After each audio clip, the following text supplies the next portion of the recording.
बहुत से स्टूडेंट्स ये जानना चाहते हैं कि नीट में स्पेशली बायो के पेपर में 300 प्लस मार्क्स कैसे लाएं, क्योंकि 300 प्लस मार्क्स अगर बायो में नहीं आता है तब तो आपका सिलेक्शन होना पॉसिबल नहीं है।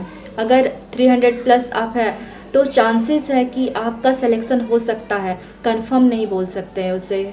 सबसे बड़ी क्वेश्चन ये होती है कि कैसे पढ़े कि चीज़ें याद रहे, कैसे याद रखें कि कोई भी मॉक टेस्ट दे रहे हैं तो उस टाइम पे कंफ्यूजन ना हो, क्योंकि बहुत से ऐसे क्वेश्चंस होते हैं जो कि मॉडिफाई करके बना दिया जाता है और उसमें हम कंफ्यूज हो जाते हैं। तो इस तरह से उसे याद रखें कि उस टाइम पे जो है कंफ्यूजन ना हो और हमारा क्वेश्चन गलत ना हो। हाय, मेरा नाम लक्ष्मी राज है और आज मैं बताने जा रही हूँ कि आपको कैसे बायोलॉजी को पढ़ना है। पढ़ते सभी हैं, लेकिन आपको किस तरह से पढ़ना है कि आपका एक अप्रोच होना चाहिए कि किस तरह से पढ़ाई करना है बायोलॉजी को, ताकि आप 300 प्लस मार्क्स स्कोर कर सके नीट में। अभी अभी नीट 2022 का पेपर हुआ है एंड उसमें बहुत से लोगों को पता चल गया होगा कि किनका सिलेक्शन हो रहा है और किनका नहीं। ज़्यादा वो बच्चे टेंशन में रहते हैं जो बाउंड्री लाइन पे होते हैं, उन्हें लगता है पता नहीं सिलेक्शन होगा या नहीं होगा। तो उनको मैं ये बोलना चाहूँगी कि आप अपनी पढ़ाई को कंटिन्यू रखें। देखिए, बहुत सारे बुक होते हैं, आप कोई भी रेफरेंस बुक ले सकते हैं, लेकिन आप फोकस जो है हमेशा NCERT पे ही करें, क्योंकि बहुत से आप बुक पढ़ेंगे, बहुत से सही गलत कॉन्सेप्ट आपको मिलेगा, लेकिन आपको नीट क्रैक करना है, ना कि आपको उसमें कोई PhD हासिल करना है। तो आप एक बुक को चूज़ करें और उससे कॉन्सेप्ट को क्लियर करें, उसके बाद आप NCERT को रीड करें, क्योंकि NCERT का जो बहुत से लाइन है बहुत ज़्यादा कंडेंस्ड फॉर्म में लिखा हुआ है, तो आपको डायरेक्टली समझ में नहीं आएगा कि ये लाइन क्या बोल रहा है या फिर ये स्टेटमेंट क्या कह रहा है, नहीं समझ में आएगा। तो आप पहले जो है कोई एक बुक को चूज़ करें कि मुझे कौन सी बुक को रेफ़र करना है, उसके बाद आप NCERT को फोकस करें। बहुत से लोगों को ये प्रॉब्लम होता है कि वो पढ़ते हैं बट मार्क्स इंक्रीज़ नहीं होता है। तो उसका मेन रीज़न ये होता है कि कॉन्सेप्ट क्लियर नहीं हो रहा है कहीं पे, और जिसकी वजह से क्वेश्चन जो है गलत हो जाता है। NCERT, ये जो NCERT है, आप इस बुक में एक एक लाइन जो है गीता की तरह है। आप इसे अगर अच्छे से याद रखते हैं, समझ करके याद रखते हैं, तब आपको ही बेनिफिट होगा। देखिए, सबका अपना अपना तरीका होता है पढ़ने का। आप किसी के भी वे को आप कॉपी नहीं कर सकते हैं कि वो अगर इस तरह से पढ़ाई कर रहा है तो मुझे भी करना चाहिए तो मेरा मार्क्स इंक्रीज़ होगा। नहीं, बस आप उस तरीक़ों को आप देखिए और उससे आप कोशिश करें कि मुझे कैसे इससे पढ़ना है ताकि मेरा मार्क्स इंक्रीज़ हो। सबसे पहले तो आप कोई भी टॉपिक को आप रीड करना चाह रहे हैं तो आप लेक्चर देखें। लेक्चर देखने से आपका जो है एक कॉन्सेप्ट बन जाएगा कि हाँ, उस टॉपिक में क्या है। उसके बाद आप रेफरेंस बुक पे जाएं, उसके बाद आप NCERT को रीड करें सेम उसी डे।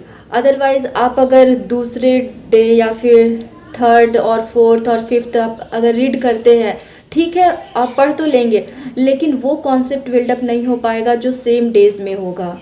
इसीलिए बोला जाता है कि सेम डेज़ पे ही आप NCERT को रीड करें। पहले तो आप लोग मेरा चैनल को सब्सक्राइब कीजिए और वीडियो को शेयर कीजिए, ताकि जो भी नीट एस्पिरेंट है उन्हें कुछ हेल्प मिल सके इस वीडियो से। तो आप इस वीडियो को ज़्यादा से ज़्यादा शेयर कीजिए।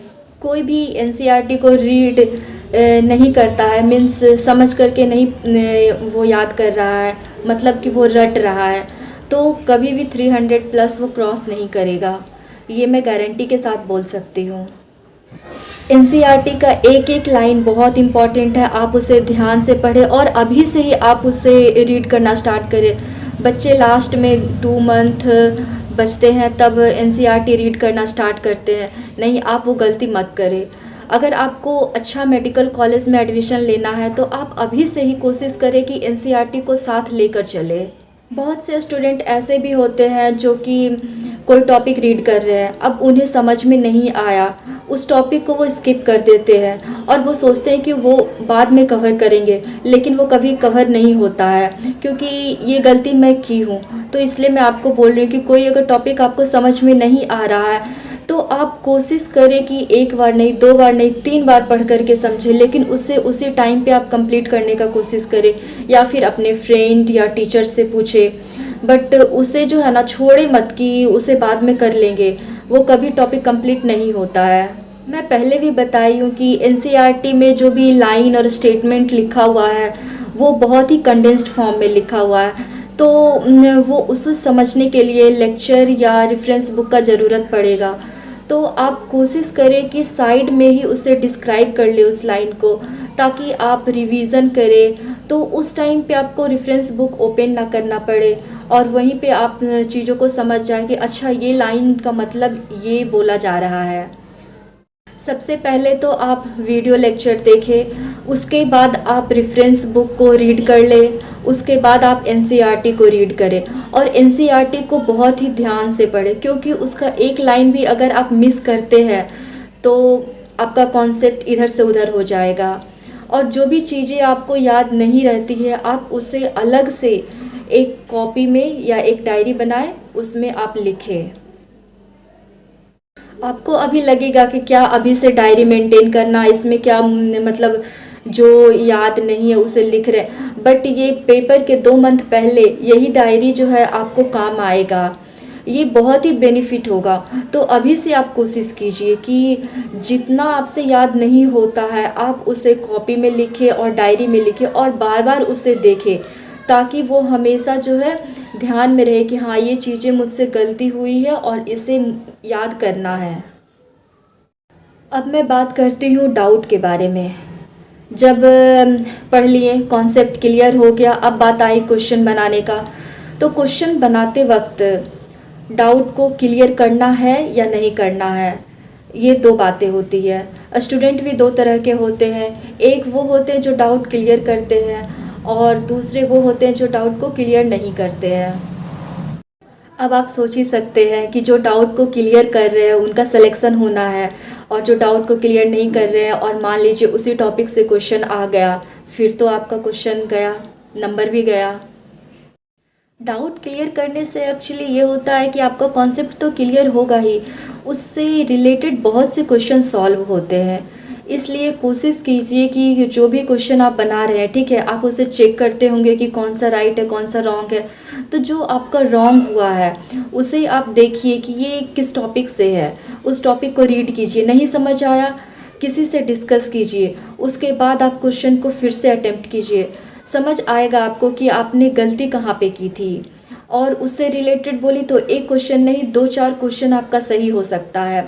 तो डाउट को आप इग्नोर मत कीजिए कि रहने देते हैं कभी और कर लेंगे, और ये लास्ट में पता है क्या होता है, डाउट जो है पाइल अप होती चला जाता है कि अच्छा इतना सारा डाउट बच गया, और उस टाइम पे फिर घबराहट होती है कि अब क्या करें। 99% क्वेश्चन जो है एनसीईआरटी से ही आता है। आप कोई भी ईयर का क्वेश्चन उठा ले, 20 हो गया, 21, 22, 19, आप किसी भी ईयर का क्वेश्चन उठाइए, आपको जो क्वेश्चन मिलेगा वो एनसीईआरटी से ही मिलेगा। हाँ थोड़ा डीप होता है कुछ कुछ क्वेश्चन, बट वो एनसीईआरटी से हटकर नहीं होता है। तो आप जितना फोकस करेंगे एनसीईआरटी पे, आपका क्वेश्चन उतना ही इजी वे में बनेगा और कन्फ्यूज़न भी कम होगा। तो आप इधर उधर ज़्यादा जानने की कोशिश मत कीजिए कि नहीं मुझे ये बुक कवर करना है, वो बुक कवर करना है, उससे कोई फ़ायदा नहीं होगा। आपको लास्ट में एनसीईआरटी ही पढ़ना है, तो जो काम बाद में करेंगे वो अभी से ही करें ना, ताकि ज़्यादा डिफ़िकल्टी ना हो। आप अभी से ही कोशिश कीजिए एनसीईआरटी पे फोकस करने का। इस वीडियो में मैं सिर्फ ये बताई हूँ कि आपको कैसे पढ़ना है, मीन्स एक थोड़ा सा मैं ओवरव्यू बताई हूँ कि आपको कैसे पढ़ना है, और ज़्यादा मैं इस वीडियो में ये बोल रही हूँ कि आपको एनसीईआरटी पे फोकस करना है। क्योंकि बहुत से स्टूडेंट जो है ये पूछते हैं कि ये बुक पढ़े वो बुक पढ़े, मत पढ़ो ये सब बुक, आप बस एनसीईआरटी पे फोकस करें। मैं नेक्स्ट वीडियो में आपको बताऊंगी कि एनसीईआरटी को कैसे रीड करना है, मीन्स मैं रीड करके आपको बताऊंगी कि आपको कैसे पढ़ना है, ठीक है। तो आपको समझ में आएगा और आप को अगर अच्छा लगेगा कि हाँ ये वे सही है पढ़ने का, तो आप उसे फॉलो भी कर सकते हैं। एंड अगर मेरे चैनल पे आप फर्स्ट टाइम आए हैं तो मेरा चैनल को सब्सक्राइब कीजिएगा, और अगर ये वीडियो अच्छा लगा हो, हेल्पफुल हो, तो लाइक एंड कमेंट भी कीजिएगा। सो बाय बाय।